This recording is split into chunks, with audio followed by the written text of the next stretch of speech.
দুরূদ শরীফ বেশি বেশি করে পড়া। আসর থেকে মাগরিব পর্যন্ত সময়টা সাল্লাল্লাহু আলাইহি ওয়াসাল্লাম, সাল্লাল্লাহু আলাইহি ওয়াসাল্লাম, এই ছোট ছোট দুরূদটা 1000 বার পড়া যায়। দোকানে বসে, রাস্তায় বসে সুযোগ আছে, তসবিহ হাতে নিয়া তসবিহটা পাঠ করে অনেক ধনী হয়ে যাবেন। এটা নফল ইবাদত। সুবহানাল্লাহ আলহামদুলিল্লাহ লা ইলাহা ইল্লাল্লাহু আল্লাহু আকবার। পারেন? এটা পারেন? ফজরের পরে 100 বার পড়েন, মাগরিবের পরে বা আসরের পরে 100 বার পড়েন। অনেক ফায়দা হবে, অনেক ফায়দা হবে। 5 ওয়াক্ত নামাজের পরে 20 বার করে আস্তাগফিরুল্লাহ রাব্বি মিন কুল্লি যামবি ওয়া আতুবু ইলাইহি 20 বার করে পড়েন। দৈনিক 5 ওয়াক্ত 100 বার হবে। এই জন্য এই আমলগুলি করব। আর অন্যান্য যত গুনাহ আছে সমস্ত গুনাহ থেকে আল্লাহর কাছে তওবা করে করে গুনাহ মাফ করাইতে হবে। গুনাহ মাফ করাইতে হবে, ভিন্ন কোনো পথ নাই, ভিন্ন কোনো পথ নাই। ওই দেশে যাব, ওই দেশের মালিকের সাথে সম্পর্ক করে ভিসা লাগাইয়া তারপরে যাইতে হবে। ভিসা লাগাবো না, হ্যান্ডকাপ লেগে যাবে হাতে। এই জন্য দোস্ত, একজন মহিলা গতকাল, আমি ব্যস্ত এর মধ্যে ফোন দিছে, কে আপনি? হুজুর, আমি একজন অপরিচিত মহিলা, আমার বাসা মিরপুর, আপনার নাম্বারটা আমি সংগ্রহ করেছি। হুজুর, একটা কথা বলবো, সময় আছে? আমি খুব তাড়াতাড়ি বলেন, ব্যস্ত আছি। আমার একটা মেয়ে কানাডা থাকে, যে বাসায় রাত্রে থাকে, একা একা ঘুমাইলে ভয় পায়, কি যেন দেখে, হাটে চলে ফিরে। তো আমি বললাম যে আর সাথে কেউ নাই, স্বামী নাই, কেউ নাই? বলে সে পড়ালেখা করতে গেছে, মেয়েটা কানাডা, একলা একলা বাসায় থাকে, তার বাসের রুমের মধ্যে অন্যরা কলিকেরা আছে। কিছু আমল বলে দিলাম। বলেন, মেয়েকে কানাডা পাঠাইছে পড়ালেখার জন্য। কানাডা বাংলাদেশের মতোই তো পরিবেশ নাকি?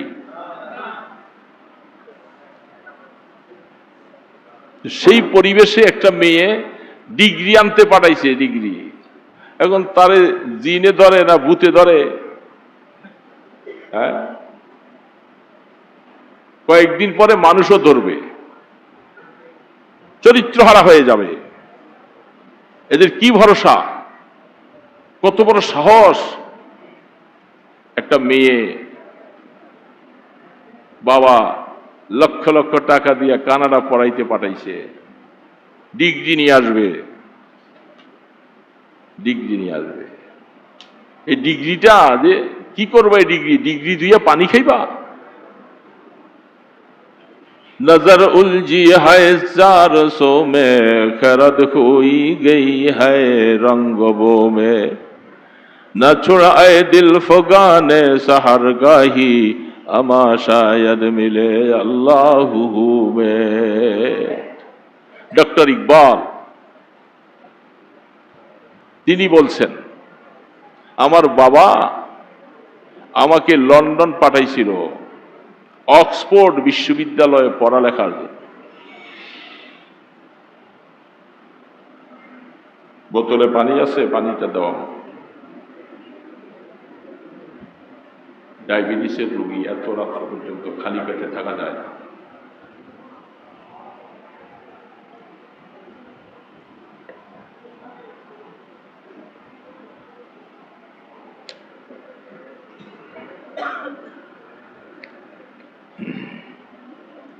অক্সফোর্ড পাঠাইছে বড় ডিগ্রির জন্য। ডক্টর ইকবাল বলতেছে, আমি ভর্তি হয়েছি, চলতেছি, কলেজে যাই, কত আগের কথা। এখন কলেজে যাই আর রাস্তায় বাইর হই,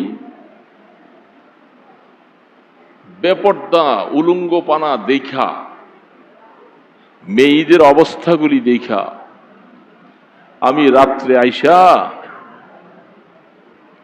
আমার কামরায় চিন্তা করতে লাগলাম,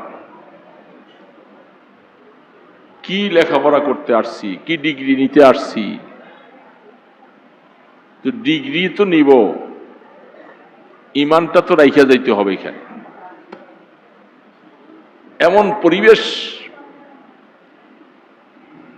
তখন ডক্টর ইকবাল কামরার মধ্যে বৈশা বৈশা লিখতেছে উর্দু ভাষা। लेखे की लेखे नजर उलझी है 400 में, खरद खोई गई है रंगों में, न छोड़ा आए दिल फगाने सहरगाही, अमा शायद मिले अल्लाहु में। বলে আরে ইকবাল, এই সমস্ত রং তামসা উলঙ্গপানা বেহায়াপনা দেখা তো দেমাগ খারাপ হয়ে গেছে, চক্ষু খারাপ হয়ে গেছে। গুনার থেকে বাঁচা তো বড় কঠিন অবস্থা, কেমনে বাঁচবো? তখন নিজে বৈশা বৈশা বলতেছে, নিরিবিলি বসে রাত্রে বেলায় শেষ রাত্রি উঠে নামাজ পড়ে আর বলে যে আল্লাহর কাছে কাঁদতে শুরু করলাম, আল্লাহর জিকির শুরু করলাম। করতে করতে বলে যে আল্লাহ তুমি আমাকে একটা রাস্তা দাও, আমি অল্প সময়ের ভিতরে যেন এখান থেকে চলে যেতে পারি, আমি যেন ওই গুনার পরিবেশে থাকতে না হয়। আমার হালাতটা, আমি দেশে যাব, বাবাকে চিঠি লিখে পাঠাইছি, বাবা ডিগ্রি তো পাওয়া যাবে কিন্তু ইমান তো হারিয়ে আসতে হবে। যেই পরিবেশের মধ্যে থাকি ওই জমানার কথা। এই জন্য যেই বেচারি মেয়ের জন্য দোয়া চায়, কানাডা পড়তে পারাইছে, এই মেয়ে যে কি অবস্থা হয়ে আসবে এটা আল্লাহ ভালো জানে। আমাদের দেশেই তো কত এইভাবে মেয়েগুলি চলে হালাত অবস্থা। তো আমরা এইভাবে তো আমাদের জিন্দিগি চলছে। এই জন্য দোস্ত, আল্লাহ পাকের ভয় অন্তরে না থাকলে গুনার থেকে বাঁচা যাবে না। গুনার থেকে বাঁচার একটাই মাত্র পথ, সেটা হইল খাশিয়াতুল্লাহ, আল্লাহর ভয়। আল্লাহর ভয়, কবরের চিন্তা করা, আমি কবরে কেমনে থাকবো, কবরে কেমনে থাকবো, কবরে আমার সাথে কেউ থাকবে না। এই জন্য এই কথাটা চিন্তা করে যদি হায়াত কাটাইতে পারি, তাইলে নামাজ কাজা হবে না। কখনো যদি রাস্তাঘাটে চলতে যে কাজা হয়ে গেল, সাথে সাথে নাইমা ওযু করে আগে নামাজ ওইটা আদায় করবে। করবো তো ইনশাআল্লাহ। শুক্রবার দিন আজকে সবাই জুমার নামাজ পড়ছেন? সবাই পড়ছেন তো? সূরা ইয়াসিন তো পড়তে পারেন নাই, অনেকে কোরআন শরীফ তেলাওয়াত জানেন না। ফজরের নামাজ পড়লে ইমাম সাহেব হুজুরকে যদি বলা হয়, হুজুর একটু সূরা ইয়াসিনটা একটু পড়লে আমরা একটু শুনতে পারি, কমপক্ষে সূরা ইয়াসিনটা পড়া হয়। সূরা কাহাফ পড়ছেন নাকি আজকে? এমন কেউ আছে এখানে? মাত্র একজন, দুইজন, তিনজন মানুষ আছে, চারজন। হুজুররা তো আছে। সূরা কাহাফ, শুক্রবার দিন সূরা কাহাফ পড়তে বলছে আল্লাহ রাসূল। যেখানে বসে তুমি সূরা কাহাফ পড়বে, এখান থেকে আসমান পর্যন্ত জায়গাটা নেক দিয়ে ভরপুর করে দেওয়া হবে। কিয়ামতের ময়দানে মানুষের দিল ঘাবড়াইয়া যাবে পেরেশানি দেখা। যারা শুক্রবার সূরা কাহাফ পড়ে তার দিল ঘাবড়াবে না। আল্লাহ পাক বলে তোমার দিলটাকে আমি ইস্তেকামতের সাথে কায়েম রাখবো, কোনো পেরেশানি হবে না তোমার। সূরা কাহাফ, শুক্রবার, মুহররমের 10 তারিখ কিয়ামত প্রতিষ্ঠিত হবে। যেদিন কিয়ামত হবে সেদিন ইসরাফিল আলাইহিস সালাতু ওয়াস সালাম তিনি শিং একটা হাতে নিয়ে দাঁড়িয়ে আছে। প্রথম যে শিঙে ফু দিবেন, কঠিনতম অবস্থাটা, সেদিন আমরা ইমানদারেরা কেউ বেঁচে থাকব না। একজন ইমানদারও পৃথিবীতে বেঁচে থাকবে না। সমস্ত কাফের, মুশরিক, বেঈমান, বৌদ্ধ, খ্রিস্টান, যত বিজাতি আছে তারা বেঁচে থাকবে, কিয়ামত তাদের উপরে হবে। তাহলে ইমানদারের জন্য এটা অনেক খুশির কথা, কারণ কিয়ামতের ভয়াবহ দিনে ইমানদার একজনও থাকবে না। তার আগেই আল্লাহ পাক ঈমানদারদেরকে মৃত্যু দিয়ে দিবেন।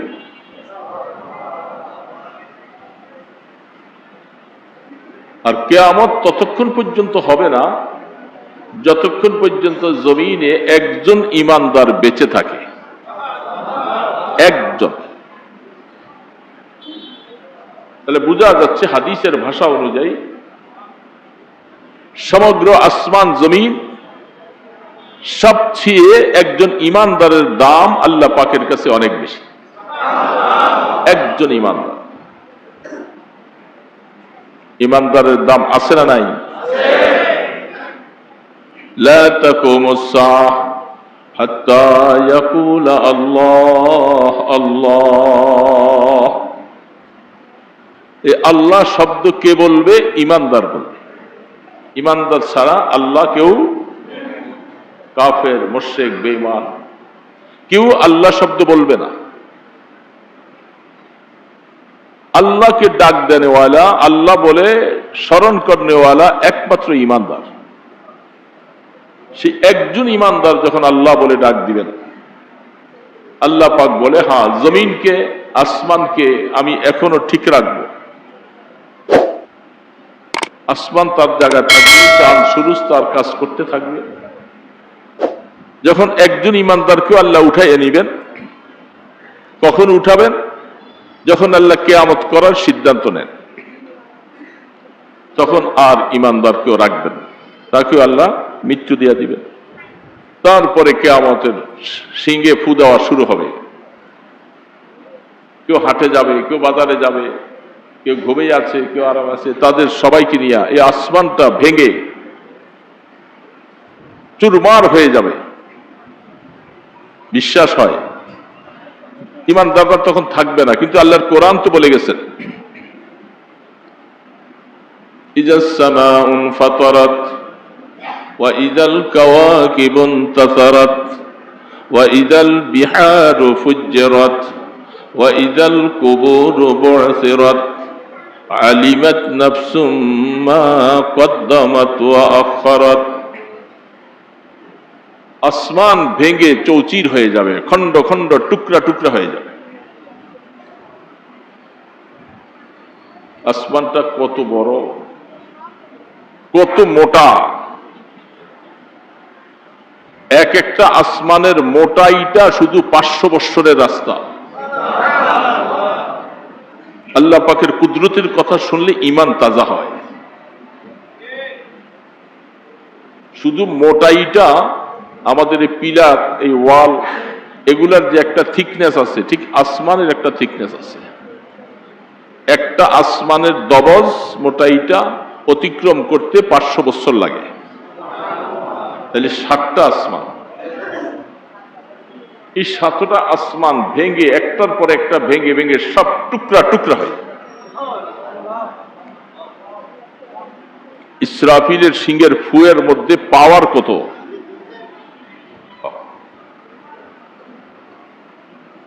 এগুলি অনেক লম্বা লম্বা কথা আছে তাফসীরের মধ্যে। ফেরেশতাদেরকে, সারা ফেরেশতা কত, আল্লাহ রসুলকে জিজ্ঞাসা করলেন, ওগো আল্লাহর হাবিব, আল্লাহ পাকের কত ফেরেশতা? আল্লাহর হাবিব বলেন, আল্লাহ পাকের ফেরেশতার গণনা আমার জানা নাই, তবে আমি এতটুকু তোমাদেরকে ধারণা দেই, যেদিন আল্লাহ পাক পৃথিবী বানাইছে, সেই পৃথিবী বানাবার সময় 7ম আসমানের উপরে আল্লাহ পাক একটা মসজিদ বানাইছে, মসজিদে বাইতুল মামুর। দৈনিক 70,000 ফেরেশতা ওই ঘরটাকে তওয়াফ করে। যেমন বাইতুল্লাহ তওয়াফ হয়, ওইখানে ফেরেশতারা ওই ঘরটাকে তওয়াফ করে। তো পৃথিবীর প্রথম থেকে নিয়ে রসুল বলেন, রসুলের জামানা পর্যন্ত যারা একবার তওয়াফ করার সুযোগ পাইল, তাদেরকে কিয়ামত পর্যন্ত আরেকবার আর সুযোগ পাবে না। এখন তোমরা হিসাব করো আল্লাহর ফেরেশতা কত, কত ফেরেশতা। এই যে আমরা রাস্তায় ঘাটে চলি, ঘুমাইয়া থাকি, আমরা তো টের পাই না। আল্লাহ পাকের কোরআন বলে, আমি আমার বান্দাদের হেফাজতের জন্য প্রত্যেকের পিছনে একজন ফেরেশতা নিযুক্ত করে রাখছি। বিশ্বাস হয়? কোরআন বলতেছে, আমি বলি না। ইয়াহফাজুনাহু মিন আমরিল্লাহ। হাদিসে বলেন, যদি আমি ফেরেশতা দিয়া তোমাদেরকে পাহারাদারি না রাখতাম, শয়তান তোমাদেরকে থাবড়াইয়া সব মেরে ফেলত। শয়তানের সংখ্যা তোমাদের থেকে অনেক বেশি, জিন্নাতের সংখ্যা। তোমাদেরকে পাহারাদারি করতেছে আমার ফেরেশতারা, আমরা তো টের পাইতেছি না। এই পাহারাদারির বেতন দিছি, বেতন কি সার্থক তাদের? একজন বেনামাজি, নামাজ পড়ে না, ঘুমিয়ে আছে, আল্লাহ পাক বলে আমি তাকেও, যেহেতু সে দুনিয়ার মধ্যে আছে, বান্দা আমার, তাকেও আমি পাহারাদারি করাইতেছি। তুই নাফরমানি করতেছিস, এটার শাস্তি ভোগ করবি মৃত্যুর পরে, কিন্তু দুনিয়ার মধ্যে আমি তোমাকেও পাহারাদারি রাখতেছি। তাহলে কত হাজার কোটি, কত মিলিয়ন ট্রিলিয়ন আল্লাহ পাকের ফেরেশতা। যখন আসমানটা ভেঙে যাবে, আল মালাকু আলা আরজাইহা, আল্লাহ পাক বলেন ফেরেশতা গুলাকে প্রথম আসমানের একটা কিনারে নিবেন, আসমান ভেঙে যাবে, ফেরেশতারা সব আসমান থেকে সরে যাবে।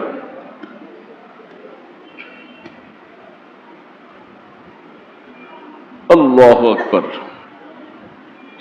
কুল্লু মান আলাইহা ফান ওয়া ইয়াবকা ওয়াজহু রাব্বিকা যুল জালালি ওয়াল ইকরাম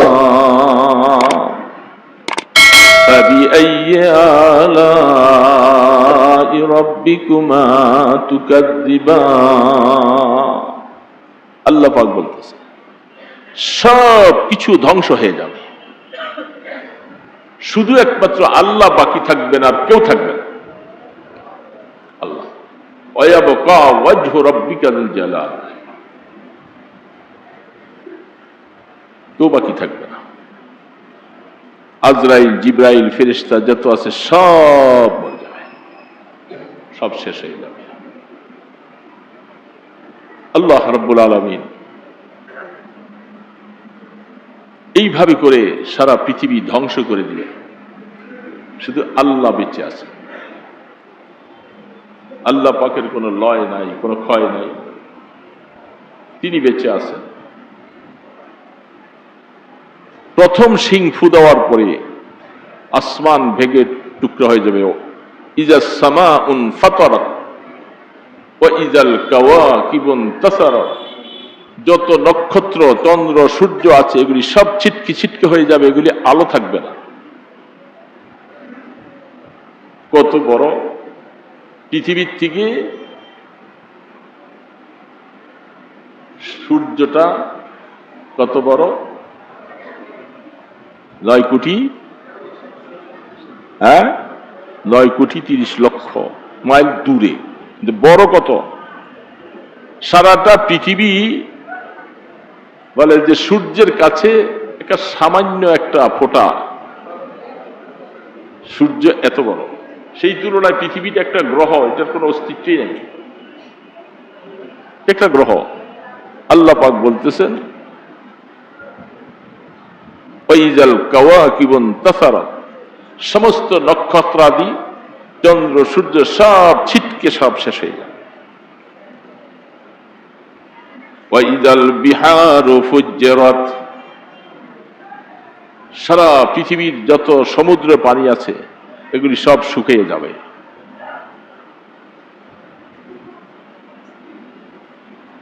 যারা কবর দেশে ছিল সবাইকে তখন উঠানো হবে। আল্লাহু আকবার। আল্লাহ পাক বলতেছেন ইয়া আইয়ুহাল ইনসান মা গাররাকা বিরাব্বিকাল কারীম। এই এতগুলি কথা বলে আল্লাহ পাক বলতেছে, হে মানুষ, এত বড় দয়ালু রহমানুর রহিম আল্লাহ পাক থেকে তোমাদেরকে কিসে গাফেল করছে, কে ভুলাইয়া রাখছে বলো দেখি? কার কারণে তুমি আমি আল্লাহকে ভুলে গেলাম? আমার যে আল্লাহর এত বড় পাওয়ার আর এত বড় ক্ষমতা, তুমি আমাকে ভুলে গেলা? ভুলি নাই আমরা মানুষেরা? বলেন না বাবা, আল্লাহকে ভুলছি কি ভুলি নাই? কত লক্ষ লক্ষ মানুষ দোকান চালায়, অটো চালায়, রিক্সা চালায়, গাড়ি চালায়, ফ্যাক্টরি চালায়, তারা কাজে ব্যস্ত, কিন্তু আল্লাহ পাকের কথা বেমালুম ভুলে গেছে। আল্লাহ যে একজন আছেন, কিয়ামত হবে, আমাকে যে একটু আল্লাহর কথা স্মরণ করতে হবে, এটা বেমালুম ভুলে গেছে। হুজুররা কত কথাই বলবে, এগুলি হুজুরদের কথা না কোরআনের কথা? বলেন কার কথা? কোরআন কার? তাহলে আমরা ভুলে গেলাম। আমাকে যে আল্লাহ সেজদা দিতে বলছে, আমি যে সেজদা দেই না, আমাকে শুধু দোকানদারি করতে পাঠাইছে? আফাহাসিবতুম আন্নামা খালাকনাকুম আবাসা ওয়া আন্নাকুম ইলাইনা লা তুরজাউন। তোমরা কি মনে করছো আমি তোমাদেরকে খামাখা অযথা বানাইছি? অযথা বানাইছি তোমাদেরকে? তোমরা শুধু দোকান চালাইবা, অটো চালাইবা, গাড়ি চালাইবা, ফ্যাক্টরি করবা, মেল ফ্যাক্টরি বানাইবা, হ্যাঁ, আনন্দ উল্লাস করবা, পিকনিকে যাইবা, কক্সবাজার যাইবা, কুয়াকাটা যাইবা, যত আছে এগুলি সবকিছু ঘুরবা, এই জন্য বানাইছি তোমাদের? কি বাবা বলেন, এই জন্য বানাইছি আল্লাহ? তাহলে তোমরা কি আমার কাছে আসবা না? আল্লাহ বলতেছে তোমরা কি আমার কাছে? তাহলে এই কথা যদি আমরা কেউ মনে রাখি, তার জিন্দিগি কি এইভাবে চলে? এই যে মাইকের আওয়াজ যাচ্ছে, শুনে আমার ভাইয়েরা রাস্তার থেকে শুনতেছে, দোকানদারি করতেছে, বসতেছে, অটো চালাইতেছে, সারাটা দিনের মধ্যে আজকে পবিত্র একটা জুমার দিন চলে গেল। তোমার অন্তরে যদি আল্লাহ পাকের একটু মায়া থাকতো আর ভয় থাকতো, তুমি অটো মটো সব রাইখা দিয়া সব মসজিদে জুমার দিনে হাজির হয়ে যেত। ঠিক ওই জুমার নামাজের সময় সারাটা শহর স্তব্ধ হয়ে থাকার দরকার ছিল, সমস্ত দোকানপাট বন্ধ থাকার দরকার ছিল। যেহেতু আমাকে জুমার নামাজ পড়তে হবে সপ্তাহে একটা দিন, আমার সব বন্ধ, আজকে আমি মাওলার ডাকে সাড়া দিব। দিছে। এমন তো আছে শুক্রবারও গার্মেন্টস চলে, এরকম হয় না অনেক সময়? সেখানে গিয়ে মসজিদ যেখানে আছে তো আছে, এত সমস্ত শ্রমিক কি জুমার নামাজ একসাথে পড়তে পারে? এদের জুমার নামাজটা কোথায় যায়? যে ফ্যাক্টরির মালিক শুক্রবার দিন ফ্যাক্টরি খোলা রাখলো, শ্রমিকদেরকে জুমা পড়ার সুযোগ দিল না। এখন শ্রমিক যদি বলে আমি জুমা পড়তে চলে যাই, বলবে যে তোমার চাকরি শেষ, আমার কথা রাখলো না, তুমি জুমা পড়তে চলে গেলা, দাও তোমার জুমায় তোমার খাওয়াইব। তো জুমায় খাওয়াইব মানে কি? মানে এটা এই ধাক্কাটা আল্লাহর উপরে পড়লো, তোমাকে তোমার আল্লাহ খাওয়াইব, তুমি চাকরি শেষ। এই কথাটা যদি কোনো ফ্যাক্টরির মালিক বলে থাকে, সেই ফ্যাক্টরির মালিকের ঈমান শেষ, ঈমান থাকবে না তার। তো আল্লাহ খাওয়াবে না, তুমি খাওয়াইবা? তাহলে তুমি কি রিজিকের মালিক? তুমি এই ফ্যাক্টরির মালিক হয়ে গেছো কি মানুষের রিজিকের মালিকই তুমি? কত আর তুমি কত সম্পদের মালিক হইছো? কি আর হইছো? কারণের সম্পত্তি কি বেশি হইছে?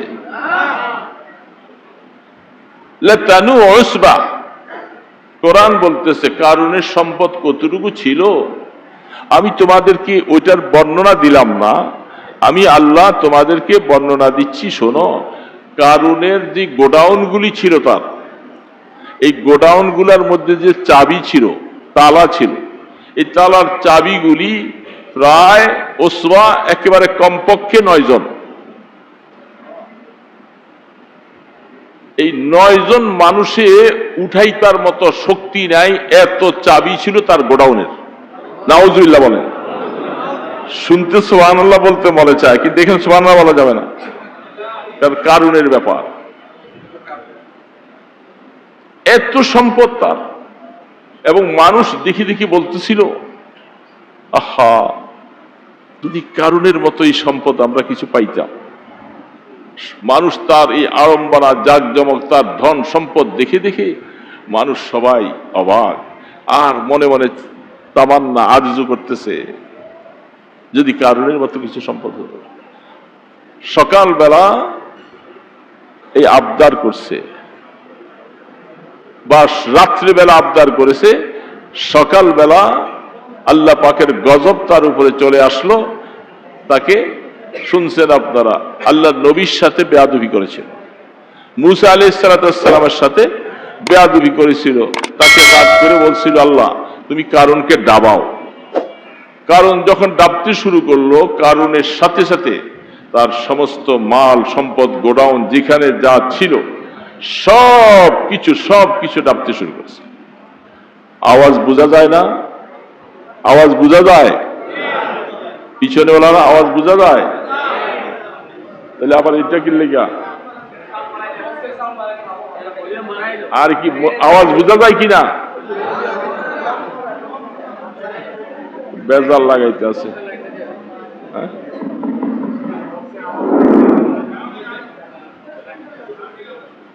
দামি না রে, কানে ব্যথা, আবার কানের মধ্যে উঠলে বয়ে থাকা লাগবে। কি হইলো, এত কিছু মাইক দেওয়ার পরে আবার কানের মধ্যে কানপট্টি লাগান লাগে।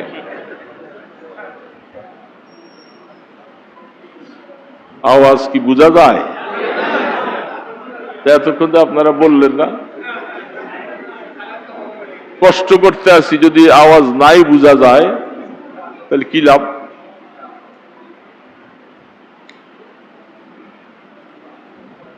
ডাবতেছে, তার সমস্ত মাল ধন সম্পদ নিয়ে ডাবতেছে। কত সম্পদ সব দুলিশাত হয়ে গেল। সকালবেলা মানুষ বলে যে আল্লাহ মাপ চাই, কারণের সম্পদ আমাদের দরকার নাই, ওর মতো সম্পদ লাগবে না, সব ফিরে গেছে। তো এই ফ্যাক্টরির মালিক, গার্মেন্টসের মালিক, কারণের সম্পদ থেকে তো আর বেশি হয় নাই। তুমি যে শ্রমিককে জুমার নামাজটা পড়তে দিলা না, বেচারা কি করবে এখন? পেটের দায়ে জুমা ছাইড়া দিছে, চাকরিটা ঠিক রাখছে। চাকরি না করলে তোমার সবকিছু বন্ধ হয়ে যাবে। এই জন্য সারলাম, কিসেরে সারলাম? জুমা সারলাম, চাকরি ঠিক। তো কাজটা আমি ঠিক করি নাই, তবে যেই মালিক এত কঠোরতা করলো, সেই মালিকের বোঝা দরকার যে আমি মুসলমানের শুক্রবার দিন জুমার নামাজ পড়ার সুযোগ দিলাম না, আমার সম্পদ কারণ থেকে বেশি হয় নাই, আমি আমার শ্রমিককে সুযোগটুকু দিলাম না, কিয়ামতের ময়দানে আল্লাহ পাকের সামনে আমাকে জবাব দিতে হবে। তৈয়ার হয়ে থাকো। শুক্রবার জুমার নামাজ, একজন বালেগ পুরুষ, মেয়েদের মাসালা ভিন্ন, তাদের উপরে কি নাই? জুমা আছে এদের উপরে ফরজ। বলেন না দিয়ে আপনারা মাসালা জানেন না? মেয়েদের জন্য জুমা ফরজ নাকি?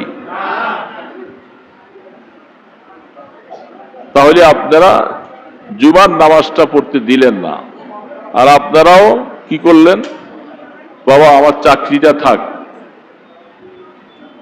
শুনতাম অনেক সময় শুক্রবার দিনেও অনেক সময় ফ্যাক্টরি চলে, মিল চলে, তবে এটা আদৌ ঠিক হয় নাই।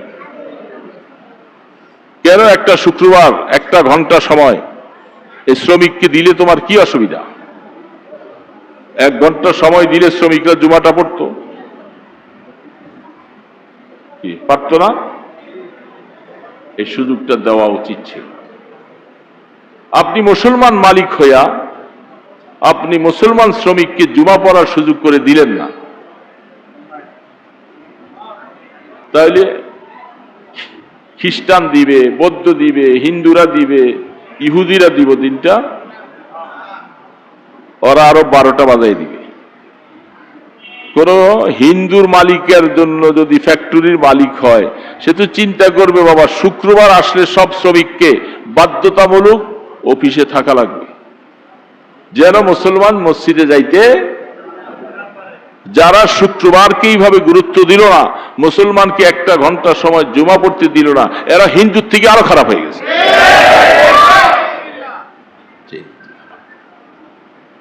কথাটা শুনতে খারাপ লাগে না?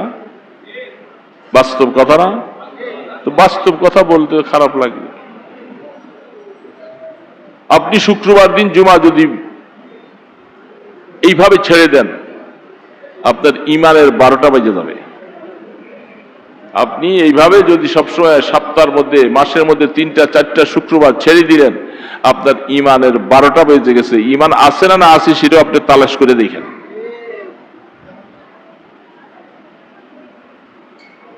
এই জন্য বোঝা দরকার।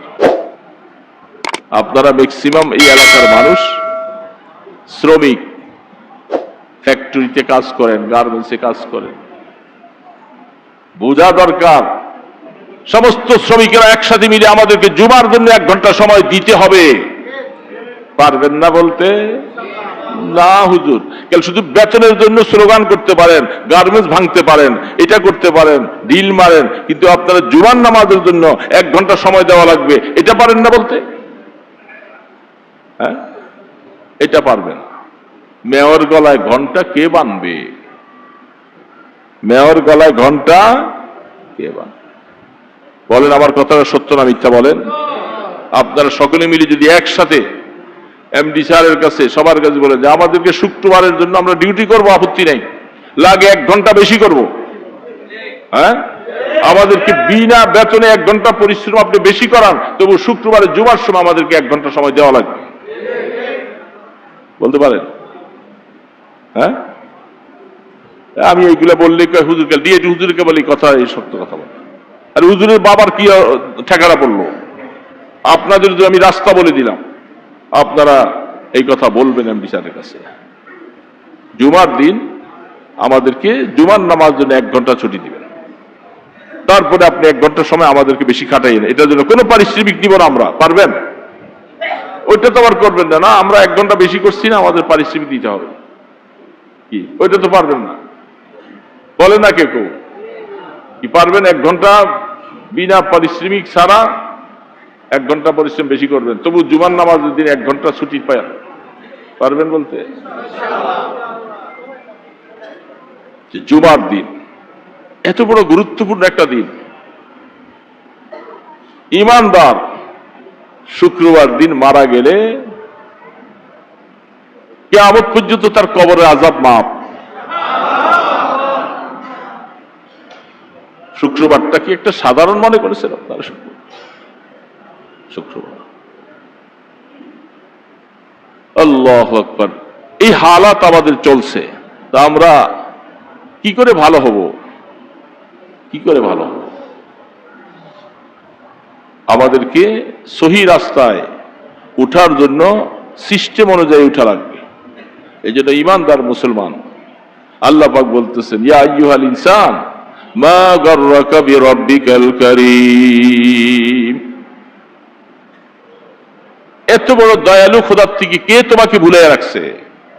কেমনে পারলা তুমি ভুলে যেতে? কেমনে ভুলে গেলা? তুমি সব কিছু পারো, সব কিছু পারো, শুধু নামাজের মধ্যে আসলিকাল মাইনাস করো। নামাজ মুসলমান ইমানের পরে সবচেয়ে বড় জিনিস হলো নামাজ। নামাজ নাই তো তার ইমান আছে বলে সন্দেহ আছে। আফসোস লাগে, নারী পুরুষ খাবারের জন্য কত কিছু, কত পরিশ্রম, ফুটপাতে এদিক সেদিকে পিঠা বেচে, জাল মুড়ি বেচে, কত কিছু করে সামান্য রিজিকের জন্য মেহনত করে, কিন্তু নামাজের জন্য হলে নামাজের সময় নেই। ওয়াইন্নাহা লাকাবীরাতুন, পাক বলে নামাজটাকে ধরে রাখা এটা অনেক বড় ইবাদত। কিন্তু যাদের দিলের মধ্যে আল্লাহর ভয় আছে সে নামাজ ছাড়বে না, কোনদিন নামাজ ছাড়বে না। আমাদের দেশে আমাদের মা বোনদের মধ্যে নামাজির সংখ্যা বেশি না কম? যারা এই যে গার্মেন্টসে হাজার হাজার শ্রমিক বিভিন্ন গার্মেন্টসে তালাশ করে দেখেন, জোহরের নামাজটা সময় তাদেরকে অনেককে লাঞ্চের ছুটি দেওয়া হয়, এরা বাসায় যেয়ে সবাই নামাজ পড়ে তারপরে খাইয়া দিয়ে চলে আসে। এরকম ধরনের সংখ্যক খুব কম। নামাজ পড়ে খাওয়া দাওয়া খাই আবার গার্মেন্টসের সময় মতো হাজিরা হয়, এদের সংখ্যা কম না বেশি? আহা, কেমনে ভুলে গেল আল্লাহকে, কেমনে ভুলে গেল? মৌতের পরে ঘোষণা হয় অমুক মারা গেছে, তার জানাজার জন্য শরীক হন। আরে মৌতের সময় জানাজার জন্য ডাকো, তার আগে তো একবার নামাজ পড়ে দেখলা না? হ্যাঁ, মরার আগে তো একটু নামাজ পড়ে দেখলা না? এখন মরার পরে এখন শেষ জীবনে মানুষের জানাজার শরীক হইতে যায়, মরার আগে বললা না কেন?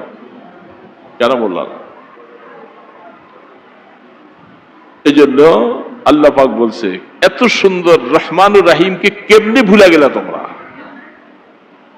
আলাম ইয়ানিল্লাযীনা আমানু আন তাখশা কুলুবুহুম লিযিকরিল্লাহ।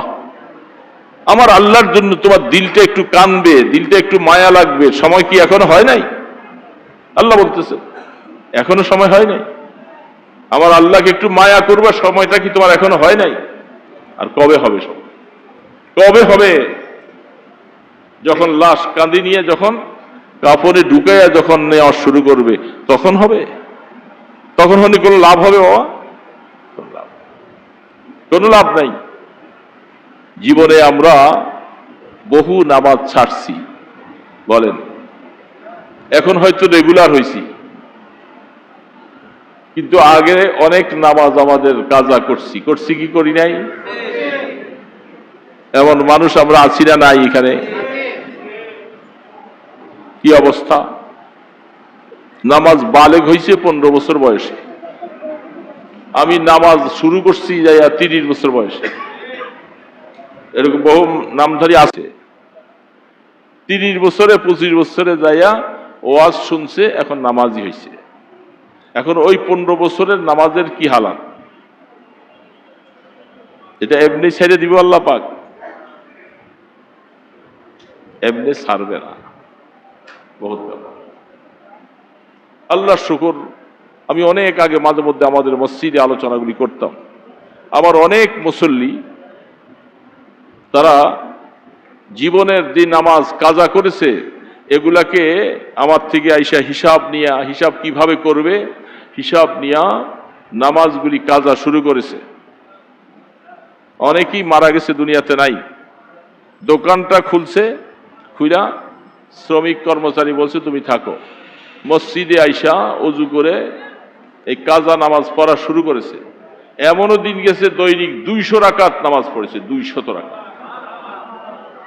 হুজুর ভয় লাগতেছে, পিছনে যে এত জীবন নামাজ ছেড়ে দিলাম, এখন কবরে যে একই জবাব দিব। সেই নামাজগুলি তো আমরা আদায় করি না। 15 বছর বয়সে নামাজ ফরজ হয়েছে, 25 বছরে যায় যদি আপনি রেগুলার হন তো কয় বছর মাঝখানে গ্যাপ? 10 বছর। 10 বছরে বছরগুলাকে দিন বানান, 365 দিনে 1 বছর। এরকম 10 বছরে যাইয়া কতগুলি দিন হয় এই দিনগুলি ক্যালকুলেটর দিয়ে বাইর করে। প্রত্যেকটা দিনে 6 ওয়াক্ত নামাজ, 6 দিয়া ডিভাইডেড দেন, ভাগ দেন। ভাগ দিলে দেখা যাবে আপনার 6 ওয়াক্ত নামাজ মানে ভিতির নামাজ সহ এই 6 ওয়াক্ত নামাজ এই এত বছরে আপনার কতগুলি নামাজ কাজা হলো। ফজর কত, জোহর কত, আসর কত, মাগরিব কত, ঈশা কত, ফজর, এইভাবে করে কাগজের মধ্যে লিখবেন। ফজর আমার এতশো, জোহর এতশো, মাগরিব এতশো। লেখার পরে কাগজটা খুব সংরক্ষিত করে মজবুত ভাবে আপনি সুযোগ পাইলেন। এখন আপনার জন্য নফল পড়া ঠিক হবে না, আপনার জন্য উচিত হলো আমার জীবনে আল্লাহ পাকের তরফ থেকে জিম্মাদার হিসাবে নামাজগুলি ফরজ আমার জিম্মায় রয়ে গেছে। সুযোগ পাইছেন, এখন 1 ঘন্টা সময় পাইছেন। এই 1 ঘন্টা সময়ের মধ্যে আগে ফজরের নামাজের 2 রাকাত শেষ করলেন, জোহরের নামাজের 4 রাকাত, আসরের 4 রাকাত, মাগরিবের 3 রাকাত, ঈশান নামাজের 4 রাকাত আর ভিতির 3 রাকাত।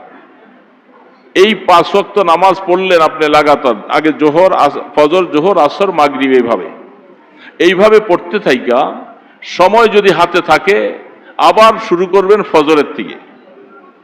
কোনখান থেকে? ওই যে এশা ভীতি শেষ করার পরে হাতে সময় আছে, এখন আবার শুরু করব কোথা থেকে? ফজর থেকে। আবার ফজর আর জোহর পর্যন্ত পড়ার পরে ব্যস্ত হয়ে গেলেন, কাজে চলে গেলেন। ওই আপনার কাগজটার মধ্যে নোট রাখবেন। ফজরের মধ্যে আজকে 1 ওয়াক্ত পড়লেন, জোহরে 1 ওয়াক্ত, প্রত্যেকটা নামাজের সামনে এটা 1 করে মাইনাস দিয়ে দিয়ে এইভাবে রাখবেন। আবার জোহর পর্যন্ত পড়ার পরে হাতে সময় নাই, চলে গেলেন, কাজকর্ম করলেন। ফিরে যখন আবার সময় পাবেন, তখন সময় পাইলে এবার এসে আবার শুরু করতে হবে কোনখান থেকে? আসর থেকে। আবার আসর, মাগরিব, এশা, ভিতির নামাজ পড়ার পরে সময় থাকলে আবার ফজরের থেকে। এইভাবে নামাজগুলি পড়তে হবে। আর মনে মনে খেয়াল, আল্লাহ আমার জীবনে যত নামাজ আমি কাজা করেছি এটা দিলে দিলে খেয়াল করব। সে আমি প্রথম ফজরটা আদায় করলাম, প্রথম জোহর, প্রথম আসর, প্রথম মাগরিব আদায় করলাম, আবার দ্বিতীয় দিন সুযোগ পাইলে এটা আমি দ্বিতীয়টা আদায় করলাম। ওই কাগজটা দেখলে আপনার নিয়ত হয়ে যাবে যে কাগজের মধ্যে আপনি 1, 2, 3 করে করে যখন মাইনাস করতে থাকবেন, এইভাবে মাইনাস করতে করতে দেখা যাবে আপনার জীবনে যত হাজার ওমরি কাজা ছিল, হয়তো আপনি এটার 4 ভাগের 1 ভাগ আদায় করতে করতে আপনার হায়াত শেষ। হায়াত শেষ, আপনি কবরের দিকে পারি। হাদিসে লেখে আল্লাহ সুবহানাহু ওয়া তাআলা দেখবে যে আমার গোলাম সে যে নামাজগুলি ছেড়ে দিয়েছিল, ভুল স্বীকার করে সে নামাজগুলি আদায় করা শুরু করেছে, তার হায়াতে বের পায় নাই। আল্লাহ পাক বলে যাও তাকে মাফ করে দাও। তা করবেন না। আর আপনি শুধু কেবল এখন ওই 10 বছরের নামাজ সব রাইখা দিয়া এখন থেকে রেগুলার নামাজি হয়েছেন, বুড়া হয়ে গেছেন, এখন নফল পড়েন, আওয়াবিন পড়েন, বলে তোর নফলের কোনো দাম নাই, তোর ঘাড়ের মধ্যে আল্লাহর দেওয়া ফরজ এখনো রয়ে গেছে জমা। মুসলমান,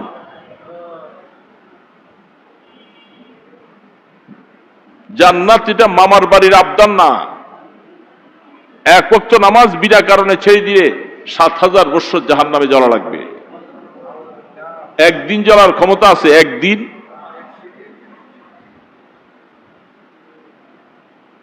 সত্তর গুণ বেশি হইয়া, বুখারী শরীফে হাদিস আসছেন 70 গুণ বেশি এখন হলো শুধু 1 গুণ, আর আরো 69 গুণ সাথে মিলাইয়া জাহান্নামের শাস্তিটা হবে 70 গুণ। দুনিয়ার আগুন থেকে 70 গুণ বেশি হবে। 1 সেকেন্ড শাস্তি সহ্য করার মতো ক্ষমতা নাই বাবা। ইচ্ছা করে নামাজ ছেড়ে দিলাম কোন কারণ, এইভাবে আপনি নামাজগুলি আদায় করেন। বহু আল্লাহর বান্দা সে ভয়ে কাতর হয়ে গেল, আমি কি করব এই সংসার, আমার জীবনে এত নামাজ। এই নামাজগুলি কাজা আদায় করতে শুরু করেছে, করতে করতে করতে করতে আলহামদুলিল্লাহ একদিন আমাকে বলে, হুজুর আল্লাহ শুকর, আজকে আমার কাছে এত আনন্দ লাগে, আমি মনে চাই যে আমি গরু জবাই করে খাওয়াই, যে আল্লাহ আমি এত ভুল করেছিলাম, নামাজগুলি আমার আদায় করা শেষ হয়েছে আজকে। মনে আনন্দ আসতেছে। এই জন্য দোস্ত, এগুলি বললে আপনারা বলবেন, হ্যাঁ কিছু মানুষ আপনাদেরকে উল্টা বলবে। আমি যা বলে গেলাম দালিলিক ভাবে, দলিল ভিত্তিক বলছি, প্রয়োজন হলে আপনারা দলিল নেন। কিছু কিছু মানুষ আমাদের সমাজে আছে, অনেক সময় ইউটিউবে দেখবেন, এটা সম্পূর্ণ ভ্রান্ত কথা। যেহেতু গুনাহ করলে নামাজ ছেড়ে দেওয়া কবিরা গুনাহ, নামাজ ছেড়ে দেওয়া কবিরা গুনাহ। কিন্তু কবিরা গুনার জন্য আল্লাহ পাক বলছে তুমি তওবা করো, মাফ করে দিব। এই জন্য আপনাকে এই ফতুয়াটা দিয়া দিছে যে আপনার আর ওই নামাজ পড়া লাগবে না, শুধু বলবে যে আল্লাহ মাফ করে দাও। সম্পূর্ণ এটা ভ্রান্ত কথা। নবী করিম সাল্লাল্লাহু আলাইহি ওয়াসাল্লাম খন্দকের যুদ্ধে 4 ওয়াক্ত নামাজ কাজা হয়েছে। সাহাবায়ে কেরাম সহ কাফির মুশরিকেরা এইভাবে আক্রমণ চালাইছিল, একটা মিনিট সময় পায় নাই যে ইশারা দিয়া হলো নামাজটা পড়বে, এতটুকু সময় দেয় নাই কাফেররা। 4 ওয়াক্ত নামাজ কাজা হয়েছে। পরে যুদ্ধ শেষ হওয়ার পরে 4 ওয়াক্ত নামাজ রাসূল একসাথে কাজা আদায় করেছেন। সুবহানাল্লাহ।